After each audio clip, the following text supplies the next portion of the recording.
법원이 윤석열 검찰총장을 직무에서 배제한 법무부 결정의 효력을 정지한 것과 관련해 여당은 법원의 판단을 존중한다면서도 최종적으로는 법무부 징계위원회의 결정을 지켜봐야 한다는 입장입니다. 야권은 추미애 장관을 즉각 경질해야 한다면서 파상 공세를 펼치고 있는데요. 국회 연결합니다. 박현우 기자.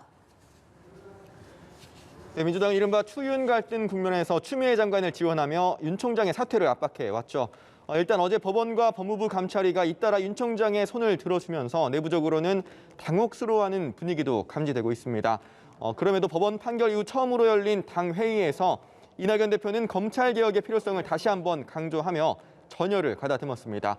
이 대표는 국민에게 신뢰받는 검찰이 되자는 다짐이 검찰 내부에서도 나오고 있다면서 하지만 국민이 원하는 개혁을 검찰이 받아들이지 않고 집단 저항하는 모습으로 비치면서 국민으로부터 신뢰를 받지 못하고 있다고 지적했습니다.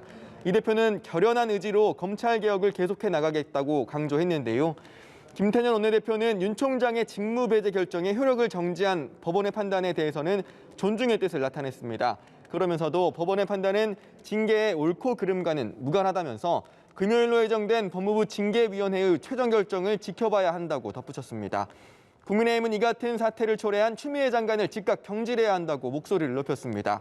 김종인 비대위원장은 오전 당 회의에서 윤 총장을 몰아내려는 무리수가 이어진다면 과거 정권이 그랬듯 후회할 수밖에 없는 상황이 도래할 것이라면서 현 상황은 임명권자인 대통령만이 해결할 수 있는 만큼 특정인에 대해 집착하지 말고 국가 장래를 위해 냉정한 판단을 해야 할 때라고 강조했습니다.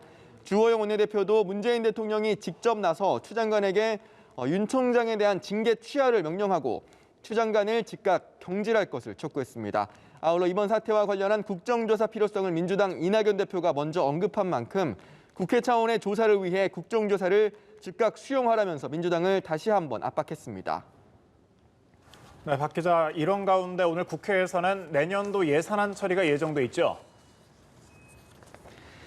네, 여야는 오늘 오후 본회의를 열어 558조 원 규모의 내년도 예산안을 통과시킬 계획입니다. 당초 556조 원 규모였던 예산안은 여야의 막판 협상 과정에서 깎을 건 깎고 3차 재난지원금 지원과 코로나19 백신 확보를 위한 예산 등은 반영하면서 총 2조 원 늘어나 558조 원 규모가 됐는데요. 여야는 당초 이 같은 내용의 합의안을 오후 2시 본회의를 열어 처리한다는 계획을 세웠습니다. 다만 현재 진행 중인 실무 작업이 오후쯤에 끝날 것으로 전망되면서 본회의는 그보다 조금 늦춰진 오후 7시쯤 열릴 것으로 전해지고 있습니다. 하지만 오후 2시에 열리든 오후 7시에 열리든 중요한 건 12월 2일 모처럼 법정 시한 내에 예산안이 처리된다는 점인데요.